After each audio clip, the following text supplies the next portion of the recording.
Hey everyone, this is Captain Orlando Muniz with Nomad Fishing, and today I'm bringing you the fishing report. It's August 18th, 2023, and we're going to get going with that. So we're going to start off with the offshore fishing. I was not out fishing today. I was actually having some work done on the boat.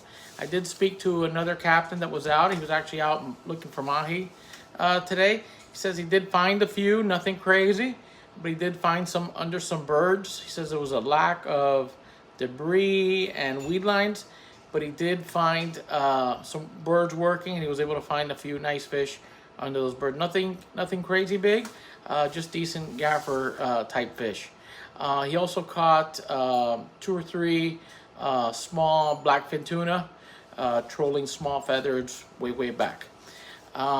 Moving in a little closer to the edge, during the month of July, August, and September, there's usually a good amount of wahoo. I've only seen a couple sporadic catches, but I think that's going to pick up as we get closer to the full moon. I think the next full moon, you're going to see a lot of nice wahoo catches along the edge, anywhere from 100 out to like maybe 300 feet, mostly by boats trolling, either trolling deep with plugs or trolling with planers. That's usually how most of them are caught.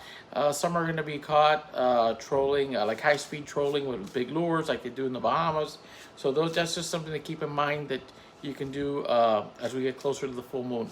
Also, speaking of the full moon, this next full moon should be a good time to go down south off North Key Largo for the giant cubera snappers. They gather there to spawn this time of the year, and there's been quite a few. I haven't heard of too many people fishing for them. I did know of one other person that was out there recently and got a few.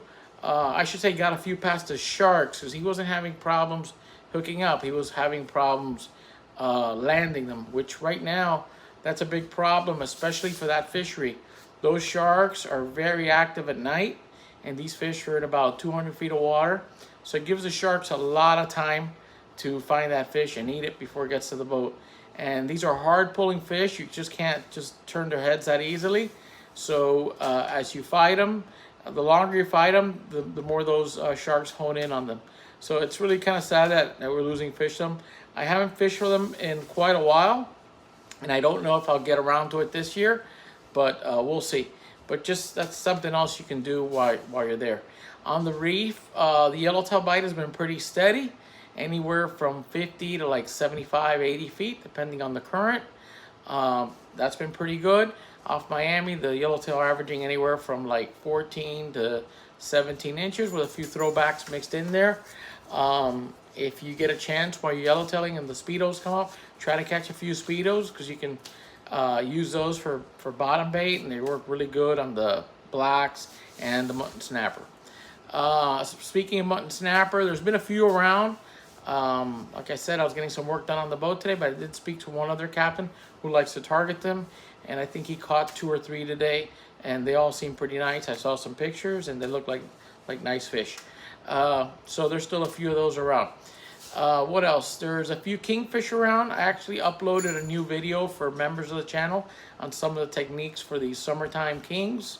As you probably already know, on those days with no current and, what we call the doldrum days, you control around with the planers and either spoons or strips of bonitas, and you can catch them that way. You can also catch them on live bait. You just have to present your baits a little deeper. I did create a video, a tutorial on some of the techniques you can use for targeting those kings during the warmer summer months. So don't forget to check that out. If you like inshore fishing, there's still a few tarpon around the inlets and bridges, and there's also been some snook action around Government Cut and Holliver Inlet. So it's just a matter of putting in the time. Don't forget that the tarpon fishing is all catch and release, and the snook do open and close. I don't keep track of the seasons too good. I believe it's closed right now, but I'm not 100% sure, so you want to check those regulations. Well, guys, until next time, my name is Captain Orlando Muniz with Nomad Fishing.